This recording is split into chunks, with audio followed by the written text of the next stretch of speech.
സ്കൂളിൽ പഠിക്കുന്ന സമയത്ത് സോഷ്യൽ സയൻസ് ക്ലാസ്സുകളിൽ അധ്യാപകർ ഇടയ്ക്കിടയ്ക്കൊക്കെ പറയുമായിരുന്നു, രാജ്യം നേരിടുന്ന വെല്ലുവിളികളെ കുറിച്ച് നിങ്ങളൊന്ന് എഴുതണം, അതൊരു കുറിപ്പാക്കിയിട്ട് ക്ലാസ്സിൽ വായിക്കണം എന്ന്.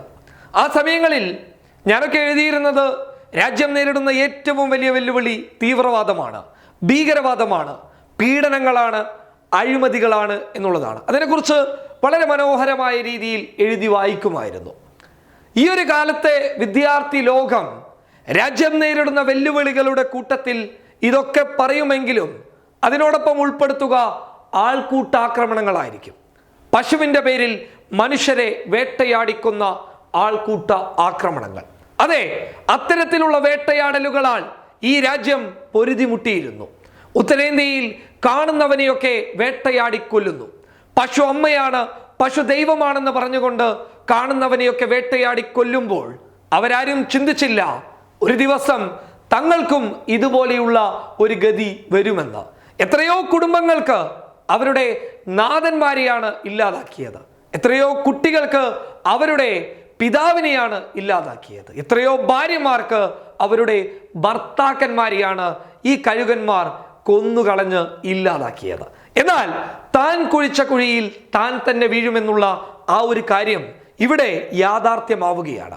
പറഞ്ഞു വരുന്നത് മധ്യപ്രദേശിൽ നടന്ന ഞെട്ടിപ്പിക്കുന്ന സംഭവത്തെക്കുറിച്ച് തന്നെയാണ്.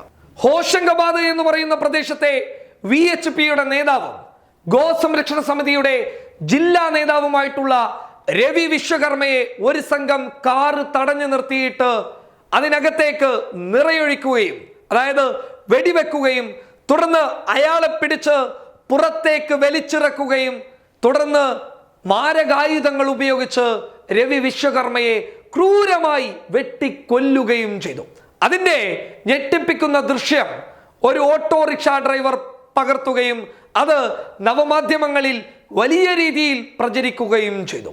അത് വളരെയധികം ക്രൂരമായ ഒരു ചെയ്തി തന്നെയാണ്. കൊലപാതകത്തെ ഒരു കാരണവശാലും ജനാധിപത്യ വിശ്വാസിക്ക് ന്യായീകരിക്കാൻ വേണ്ടിയിട്ട് സാധിക്കുകയില്ല. മറിച്ച് ഇതുപോലെയുള്ള ഗോസംരക്ഷണ സമിതി എത്ര പേരെയാണ് പശുവിൻ്റെ പേരിൽ കൊന്നു തള്ളിയിട്ടുള്ളത്?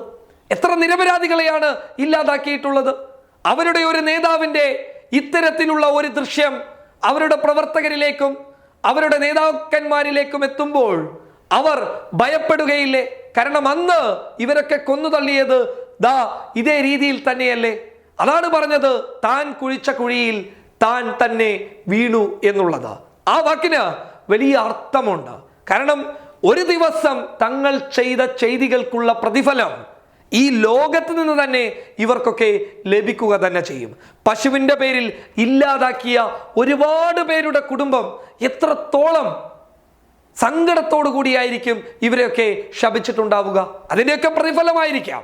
എന്തായാലും കൊലപാതകം തന്നെയാണ്. ഇത് ചെയ്ത ആളുകൾ നിയമപരമായി ശിക്ഷിക്കപ്പെടേണ്ട ആളുകൾ തന്നെയാണ്. കാരണം ജനാധിപത്യ രാജ്യത്ത് കൊലപാതകങ്ങളെ, ഇത്തരത്തിലുള്ള ക്രൂരകൃത്യങ്ങളെ നമുക്കാർക്കും പ്രോത്സാഹിപ്പിക്കാൻ സാധിക്കുകയില്ല. എന്തായാലും രവി വിശ്വകർമ്മയുടെ ഈ ഒരു കൊലപാതകം അത് വലിയ രീതിയിൽ തന്നെ ഗോസംരക്ഷണ സമിതിക്കിടയിൽ ചർച്ചയായിട്ടുണ്ട്. News desk public Kerala.